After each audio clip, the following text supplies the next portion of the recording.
Spartans Wellness Podcast. Welcome to another episode of the Spartans Wellness Podcast, the podcast where we dive into everything related to mental health, self-care, and well-being.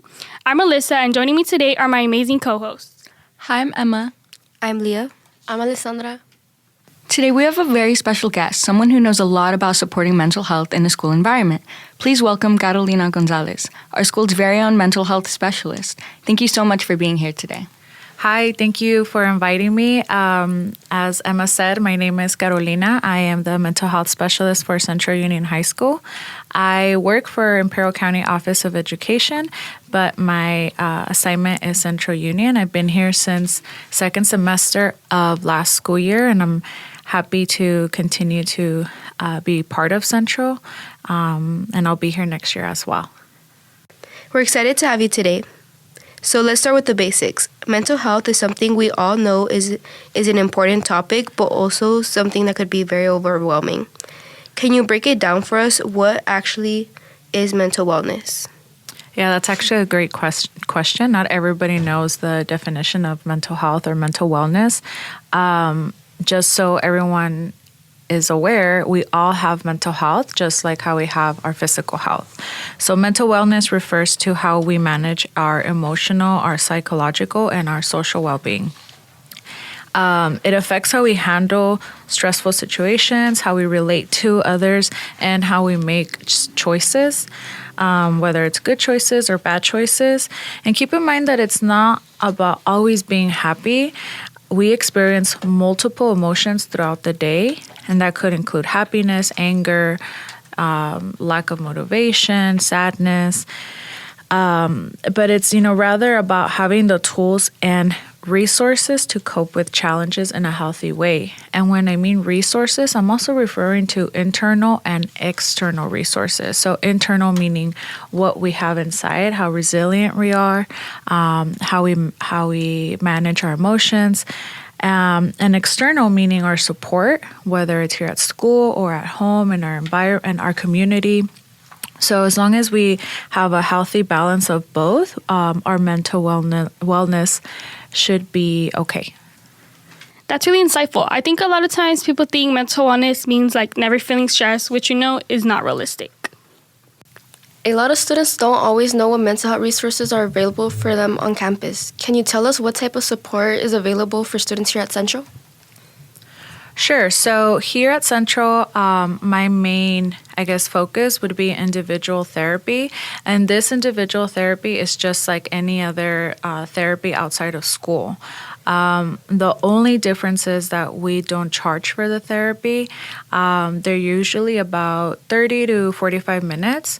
And so my style of therapy is very open, meaning like if there's sessions where the student just wants to talk about something that happened, I give them that safe space. If they want to cry, they can go ahead and cry. But then there's going to be other sessions where they're a little bit more structured, meaning we do worksheets, we do mental health assessments just to see where they're at with their symptoms. I also do group therapy with the counselors as well. I believe we have 2 running right now, and we do different topics. So we've done anger management last school year, and this school year we're focusing on anxiety and depression. We also do check-ins. Check-ins are just what it's called, a check-in, just to see how the student is doing. This is about 10 to 15 minutes. And these are for students who are functioning okay, but may have something going on, meaning a stressful situation with friends or with family, or even 1 or 2 mental health symptoms, but they're not being impaired, that they're still able to function in their settings. We also do presentations in the classrooms, or we collaborate with Imperial County Behavioral Health or other community agencies to do presentations. This month and next month, some of the teachers signed up for presentations with Imperial County Behavioral Health, the PEP program. We had one yesterday, and the students really, really enjoyed it. I also do linkage or referrals to other agencies if the student or the parent is asking to be linked to those to those services, such as Imperial County Behavioral Health, Trinity, Woodman Haven. We do all that. And we also do crisis assessments. This means like if someone is experiencing suicidal ideation, homicidal ideation, self-harming, psychotic episodes, we go in and we assist the teachers, the counselors.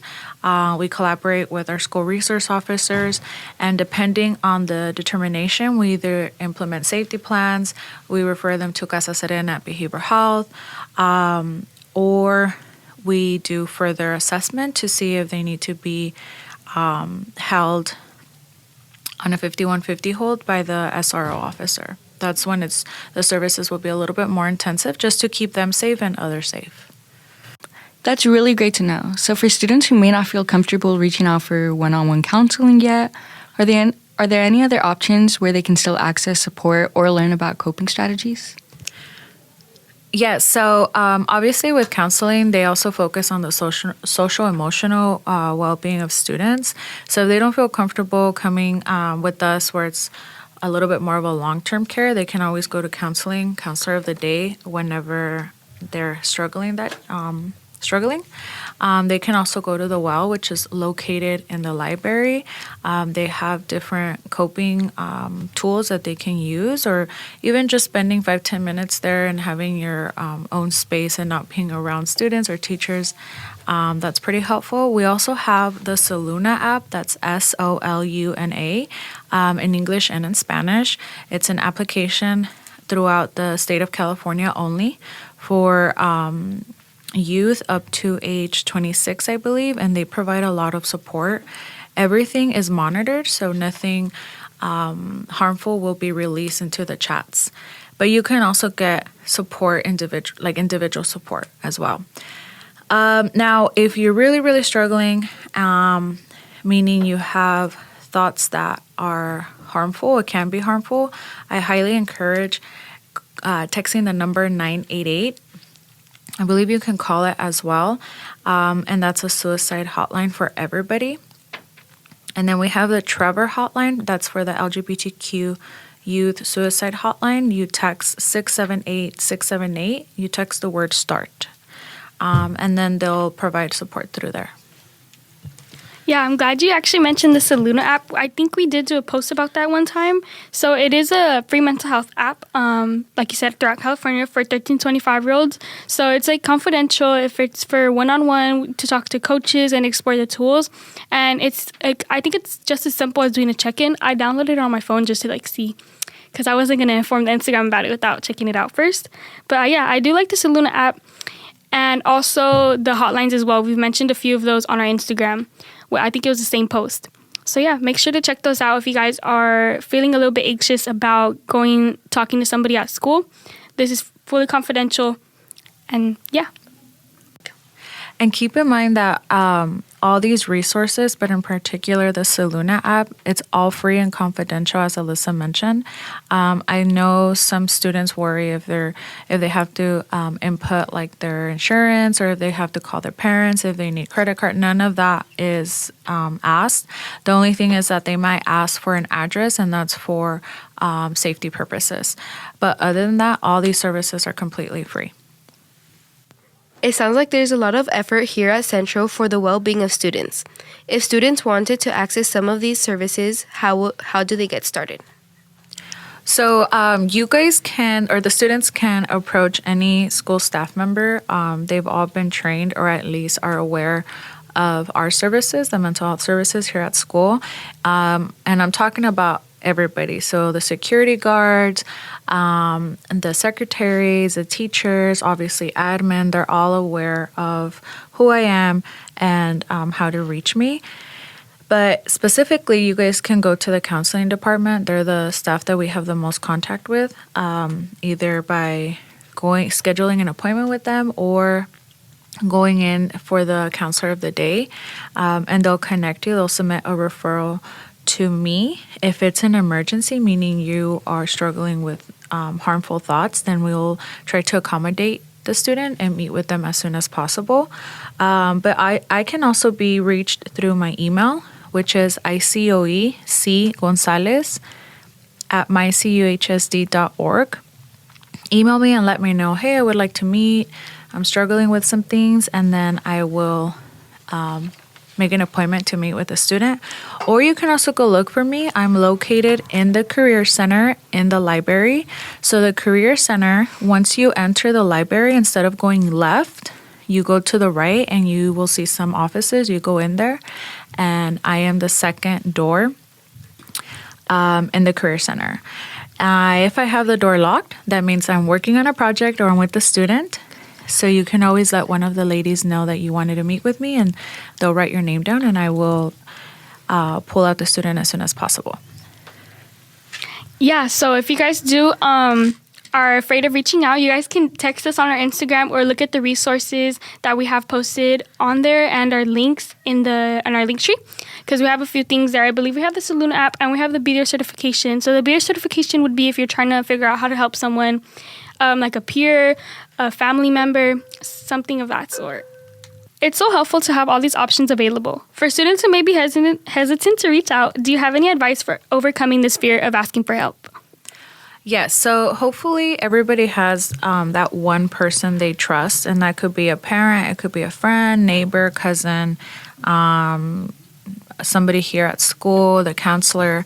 That way they can express to them what they're struggling with, how they need help, and that person will reach out to me. They'll submit a referral. But I've had parents contact me directly to share what's going on with their students. And always remember that things are confidential. So if that is one of their fear, that they don't want the information to be disclosed to the staff or even to parents, it's not unless you provide permission to me. So everything's confidential, everything's private. And also only share what you feel comfortable sharing. Some of us go through trauma and a lot of hurtful things in life, and that's okay. If you don't feel like talking about it in the beginning, that's okay too. I understand that relationships and trust is important, and hopefully within time and as we get to know each other, they feel comfortable sharing what they're struggling with. Before we wrap up, are there any questions that you have for us today? Yes, so I want to know what made you guys pick this topic of mental health for this year's HOSA project? So yeah, we actually haven't got this question yet, but it all started with Delarine, but she's not here today. She had a doctor's appointment. Shout out Delarine. We missed you. She'll be here for the next one though. But it was all her idea, and I remember she wanted to do it, right? Because she has a special interest in mental health, and she seen that it was a group project, so you couldn't do it alone. So she told me, and I was like, okay, I'll tell Emmeline. And then from there, we got Alice and Leah because we were at our next HOSA meeting. I remember since it was 3 of us so far, we're like, we need more because it's going to be a lot of a workload. So Alice and Leah, we brought in them, and I think we couldn't have picked a better topic, to be honest, because I've had so much fun doing this, and I think I'm going to miss not doing it next year, to be honest. And yeah, that's pretty much how we do it. So shout out Delarine, we miss you. So that's how we came to be as a group, but we kind of just want to explain more that we chose mental health because we're passionate about helping others and friends at school. We've seen mental health issues firsthand, and we want to be able to help. Our aim in doing this is to prevent struggles in others and support those who are currently facing them. I would like to add that March is Social Worker Month. So I want to send a big shout out to all of our social workers here in Imperial County, in particular our LCSWs. So that would be our licensed clinical social workers, and also our associate social workers. And thank you for all that you do in our schools and our community with our families. Thank you so much, Carolina, for joining us today and providing such helpful insights into the resources we have on campus. And to our listeners, if you're feeling overwhelmed or just want to learn more about these resources, please don't hesitate to reach out. Remember, taking care of your mental wellness is just as important as your physical health. And there's a whole community out there ready to help support you. We'll be back soon with more mental wellness tips and strategies. Until then, take care of yourselves and others. Be kind to your mind. Thank you for listening.